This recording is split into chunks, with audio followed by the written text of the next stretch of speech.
नमस्कार दोस्तों, मैं राहुल नेगी सक्षम एकेडमी के YouTube चैनल पे आपका स्वागत और अभिनंदन करता हूं। जैसे कि हम पुराने वीडियो में देख चुके हैं कि हमने पौरव राजवंश भी कंप्लीट कर चुके हैं, कुणिंद राजवंश भी कंप्लीट कर चुके हैं। एक तरीके से देखें तो हम प्राचीन उत्तराखंड को लगभग कंप्लीट कर चुके हैं। फिर भी मैंने 2-4 चीज़ें छोड़ रखी थी, वो लास्ट में बताता क्योंकि थोड़ा बोरिंग था तो इसलिए छोड़ दिया था बीच में।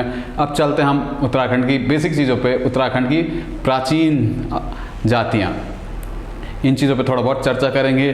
फिर जो हमारा छोटे छोटे राजवंश है, ये योधेय राजवंश, नाग राजवंश, मौखरी, जो शक, कुषाण जो आए थे, इन बारों में भी थोड़ा चर्चा करेंगे। फिर जो अगला हमारा टॉपिक होगा वो कार्तिकेयपुर राजवंश पे हम पहुँचेंगे। तो चलिए, एक और बात मैं आपको बता दूँ, सक्षम एकेडमी के धर्मपुर शाखा में पुलिस वायरलेस का बैच शुरू हो चुका है, जो कि शाम के 3 बजे से चल रहा है। अगर आप लोगों में से कोई वायरलेस की तैयारी जो करता हो तो ज़रूर जुड़िए। बहुत अच्छे हमारी फैकल्टी हैं, एक बार ज़रूर डेमो दे के देख लीजिएगा। चलिए, तो उत्तराखंड के इतिहास में जो हम आज चर्चा करेंगे वो हमारा चर्चा होगी उत्तराखंड की आदि जनजातियाँ। तो उत्तराखंड की आदि जनजातियों में देखेंगे हम तो मेनली जो उत्तराखंड क्षेत्र में हम पे जो सबसे पहले आती है कोल जाति। कोल जाति उत्तराखंड की सबसे प्राचीन जाति है। ये मैं नहीं कहता, ये कहते हैं शिव प्रसाद डबराल जी।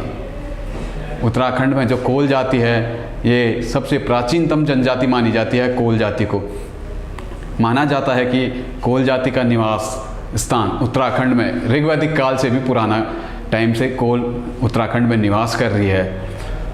यही कोल उत्तराखंड का पहला नर जातीय समूह वो थी। इसकी संज्ञा भी कोल जाति को दी जाती है। कोल उत्तराखंड में जो पहला नरजातीय समूह है ये कोल जनजाति को कहा जाता है। कोल जाति ही उत्तराखंड की सबसे प्राचीन जाति है। माना जाता है कि ये उत्तराखंड में ऋग्वैदिक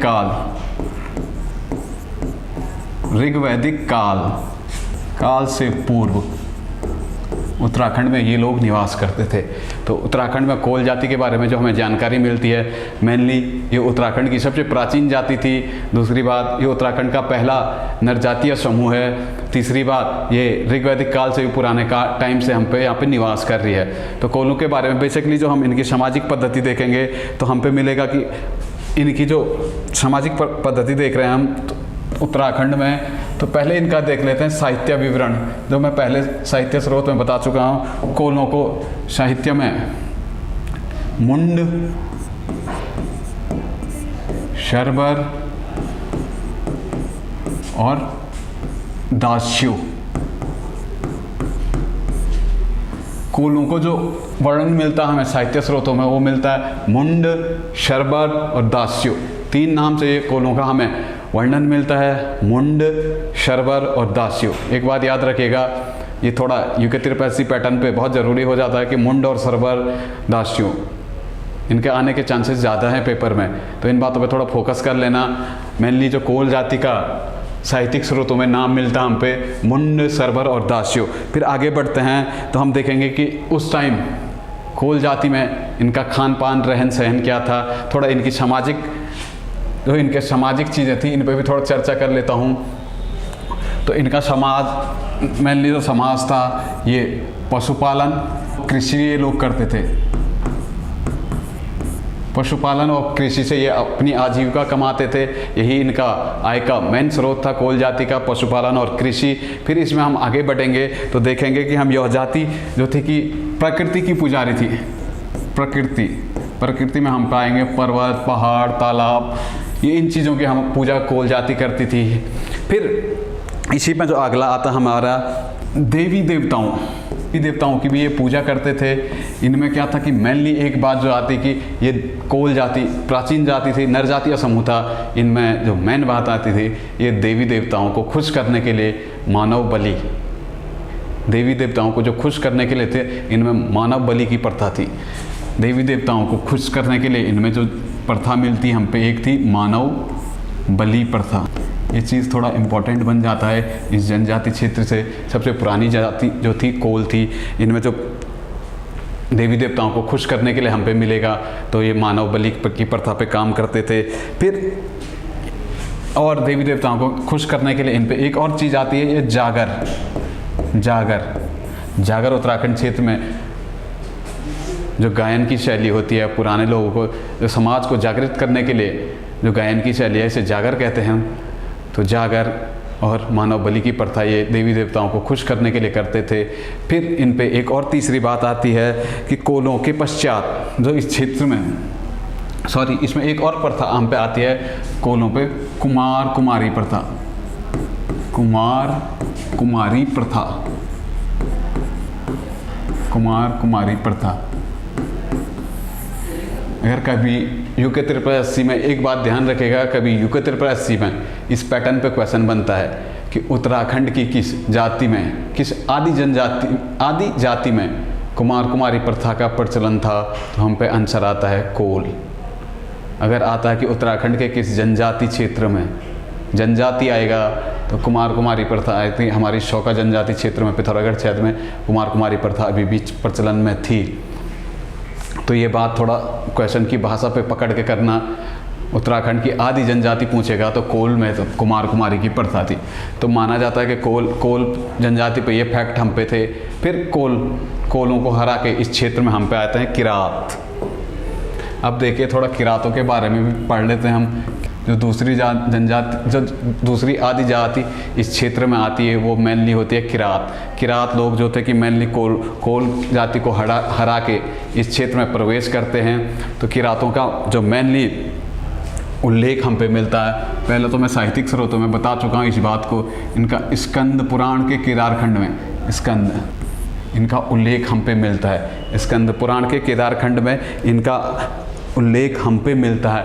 ये बात मैं पहले आपको बता चुका हूँ, इस चीज़ का उल्लेख भी मैंने किया था, शायद आपको याद आ रहा होगा कि इनको जो नाम मिलता है, इनका भील नाम से इनका संबोधित किया गया है। किरात जाति को स्कंद पुराण के केदारखंड में भील जाति के नाम से उल्लेखित किया गया है। फिर दूसरी बात किरात जाति से जो संबंधित आती है कि रामायण काल में जब राम जी वनवास यात्रा पे थे तो ये उत्तराखंड क्षेत्र में आए।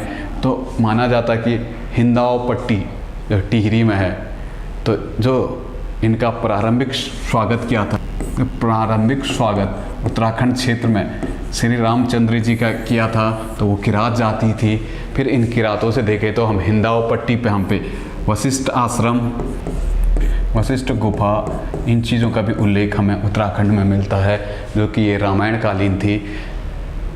और तीसरी बात जो हम पे और निकल के आती कि यहाँ पे एक और आएगा वशिष्ठ कुंड का उल्लेख भी रामायण कालीन इसमें मिलता है। तो जो रामायण काल में जो हमें यहाँ पे किरात जाति की जानकारी जो हमें मिलती है, ये रामायण काल से मिलती है। राम जी जब वनवास पे आए थे, जो प्रारंभिक स्वागत तो ये उत्तराखंड क्षेत्र में किया था, तो वो किरात जाति ने किया था इनका। तो माना जाता कि ये टिहरी के हिंदाव पट्टी में वशिष्ठ आश्रम, वशिष्ठ गुफा, वशिष्ठ कुंड हमें किरात जनजाति के बारे में हमें जानकारी देते हैं। ये थी रामायणकालीन जानकारी। फिर देखेंगे हम तो किरातों को था, तो किरात जनजाति को इस क्षेत्र से खसों ने परास्त कर दिया। खस जाति ने इन्हें परास्त कर दिया और किरात जाति को यहाँ से विस्थापित होना पड़ा। किरात जो खस थे, खस इस क्षेत्र में आ चुके थे। किरात जाति दुर्गम पहाड़ियों में बस गई, इन्हें दुर्गम पहाड़ियों में जाना पड़ा। खसों ने इन्हें पराजित कर दिया और ये दुर्गम पहाड़ियों में विस्थापित हो गए। तो ये तो हम पे मेनली किरात जनजाति से संबंधित फैक्ट। इसमें जो और चीज़ें हम पे जानकारी मिलेगी तो मेनली इनका धर्म भी देख लेते हैं। इस टाइम जो किरात लोग थे, मेनली किरात लोग ये भगवान शिव के उपासक थे। साथ साथ किरात इसमें किरात आदि जाति में जो एक चीज़ और मिलेगी, ये नाग की भी पूजा करते थे। मेनली इनमें दो चीज़ों का टॉपिक आता पूजा में। तो ये भगवान शिव के उपासक थे, तो माना जाता कि किरात जाति शैव संप्रदाय से थी। जो किरात जाति थी ये शैव संप्रदाय से थी, यहाँ पे हमें मिलता है। तो जब लास्ट में किरातों के पश्चात इस क्षेत्र में अब खसों का आगमन हो जाता है। अब हमारा जो अगला टॉपिक होगा वो होगा खस जाति। अब इस बारे में थोड़ा चर्चा कर लेते हैं। माना जाता है कि खस लोग पश्चिमी एशिया से खस लोग इस क्षेत्र में आए थे। जो खस थे, खस जाति की उत्पत्ति पश्चिम एशिया में मानी जाती है। खस लोग इस क्षेत्र में पश्चिम एशिया से आए थे फिर इन्होंने किरात आदि जाति को पराजित कर यहाँ से विस्थापित कर दिया था। किरात जाति इनसे पराजित होकर दुर्गम पहाड़ियों पर निवास करने लगी थी। जो मेनली एक खस थे, घोड़ा पालन जो इनका प्रमुख व्यवसाय था, घोड़ों का व्यापार करते थे, प्रमुख व्यवसाय था इस टाइम खसों का। खस मध्य एशिया से यहाँ पे पहुँचे थे। फिर खसों के बारे में जो हमें और जानकारी मिलती है कि इन्हें साहित्य स्रोत, एक वो बताया था मैंने पहले, साहित्य स्रोत में वृत्त संहिता, मिहिराचार्य की बुक है वृत्त संहिता, इसी में खसों को तंगा कहा गया है। ये चीज़ भी इस पर एक फैक्ट बनेगा। जो खस जाति को मिहिराचार्य की बुक में तंगा कहा गया है, ये मध्य एशिया से यहाँ आए थे, ये अश्व व्यापार के लिए यहाँ पे पहुँचे थे। फिर इस चीज़ में जो मेनली माना जाता कि यह जाति वीर और कर्मठ जाति थी। वीर और कर्मठ जाति के ये लोग थे, युद्ध कला में बहुत तीव्र थे, बहुत शक्तिशाली ये लोग थे। इसी शक्तिशाली होने के कारण इन्होंने यहाँ से किरातों को विस्थापित कर दिया था। तो अब इसमें एक और फैक्ट आता था, जो खस थे, मॉडर्न उत्तराखंड में पढ़ेंगे हम, खसों को 1885 जिस टाइम भारतीय परिवेश में भारतीय राष्ट्रीय कांग्रेस की स्थापना हो रही थी, तो उसी टाइम ब्रिटिश सरकार खसों को, जो खस थे, इनको शूद्र का दर्जा देती है। ये बात याद रखिएगा थोड़ा, क्योंकि त्रिपरासी पैटर्न पे थोड़ा इम्पोर्टेंट बन जाती है ये चीज़ कि खसों को शूद्र का दर्जा कब दिया गया। तो याद रखिएगा 1885 जिस टाइम भारतीय राष्ट्रीय कांग्रेस की स्थापना भारतीय परिवेश में हो रही थी, तो उत्तराखंड क्षेत्र की खस जाति को ब्रिटिश लोगों ने शूद्र की श्रेणी में रखा था। ये इन पे इम्पोर्टेंट फैक्ट बनता है। फिर इनका हम सामाजिक परिवेश देखेंगे तो इनमें एक और एक प्रथा हम पे मिलती है सामाजिक परिवेश में, छन्न मन बांध प्रथा। छन्न मन बांध प्रथा, छन्न मन बांध प्रथा का उल्लेख किताबों में है। मैंने थोड़ा सर्च किया था, थोड़ा बहुत मिला नहीं क्या चीज़ ये थी, तो आपको कभी मिले तो चेक करना, नहीं तो सीधा रट्टा मार लेना, कभी आता है छन्न मन बांध प्रथा किस में थी। तो ये थी हमारी खसों में। फिर अगला जो इनकी प्रथाएं बहुत महत्वपूर्ण बन जाती हैं हम पे, इनका सामाजिक स्तर क्या था, तो समाज में थोड़ा बहुत देख लेते हैं हम। इनके समाज में बहुत प्रथाएं प्रचलित थी। पहला हम पे था इनका तो जेठो प्रथा। जेठो प्रथा, जेठो क्या होता है? जेठ सुना, जेठ तो आपने सुना ही होगा, बड़े भाई। जैसे खुद मैं अपना एग्जांपल देता हूँ आपको, जेठ क्या हुआ, तो जो मेरी बीवी होगी मेरे बड़े भाई को जेठ कहते हैं। तो जेठों पर तो अभी आप इसी चीज़ से कनेक्ट कर सकते हो। एक तरीके से जेठ जो होता था घर का, परिवार का सबसे बड़ा लड़का होता था। तो जेठों प्रथा में जो होता था कि संपत्ति पे, जो ये संपत्ति थी, संपत्ति पे सर्वाधिक अधिकार, सबसे ज़्यादा अधिकार जो किसी का होता था वो जेठ का होता था। सबसे ज़्यादा अधिकार जो दिए गए थे परिवार के सबसे बड़े लड़के को दिए गए थे। खस जाति में जेठो प्रथा मिलेगी। फिर टेकुआ, इन पे एक और प्रथा हम पे मिलेगी, टेकुआ प्रथा। मेनली टेकुआ प्रथा जो थी एक खसों के टाइम पे प्रचलित थी। टेकुआ प्रथा बोले हैं या हम देखें तो इस टेकुआ प्रथा से जोड़ो या इस टाइम स्त्रियों की दशा पे थोड़ा चर्चा कर लेते हैं। तो टेकुआ प्रथा जो मेनली थी स्त्री पुनर्विवाह से थी। स्त्री विवाह, स्त्रियों की पुनर्विवाह पे जो प्रथा थी वो टेकुआ प्रथा थी। तो इससे हम अनुमान लगा सकते हैं कि थोड़ी बहुत स्त्रियों की दशा इस टाइम अच्छी रही होगी, क्योंकि यहाँ पे पुनर्विवाह का कंसेप्ट भी हम पे दिखता है। फिर तीसरा इसमें एक और मिलती है हमें, घर जवाई। ये प्रथा तो अभी भी प्रचलित है। तो घर जवाई मतलब जब कोई लड़का अपना घर छोड़ के लड़की के घर आ जाता है तो इसे घर जवाई कहते हैं। ये घर जवाई की प्रथा का कंसेप्ट जो हमने लिया है मेनली ये खसों से ही लिया है। फिर इसमें एक और प्रथा हम पे दिखती है, देवदासी प्रथा। देवदासी प्रथा बोले हैं तो ये थोड़ा बहुत महिला स्थिति पे फिर चर्चा बनती है हम पे।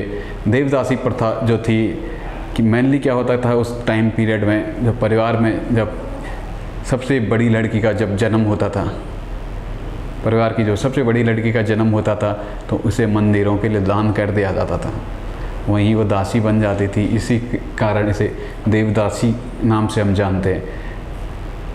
थोड़ा कुप्रथा ये थी तो देखिए हम पे जो देवदासी प्रथा भी आएगी, तो ये भी खसों से थी। खसों से मेनली ये 4 प्रथाएं जो उस टाइम प्रचलित थी, ये 4 प्रथाएं हैं। जेठो प्रथा में हम मानेंगे तो परिवार के सबसे बड़े लड़के के लिए सर्वाधिक संपत्ति का अधिकार था, वो तो हमारा जेठो प्रथा में है।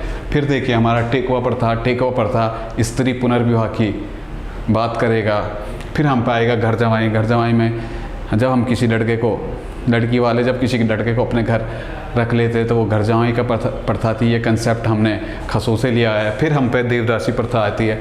देवदासी प्रथा में क्या था कि सबसे बड़ी लड़की को मंदिर में दान कर दिया जाता। ये थी खसों की प्राचीन टाइम पे जो आदि जनजाति थी उनमें ये थी विशेषताएँ। तो चलिए हमारा आदि जनजाति का कंसेप्ट क्लियर हुआ। अब जो अगली वीडियो हमारी आएगी उसमें हम मेनली उत्तराखंड के जो छोटे छोटे राजवंश हैं, इन राजवंशों पे थोड़ा बहुत चर्चा करेंगे, फिर हम आगे बढ़ेंगे।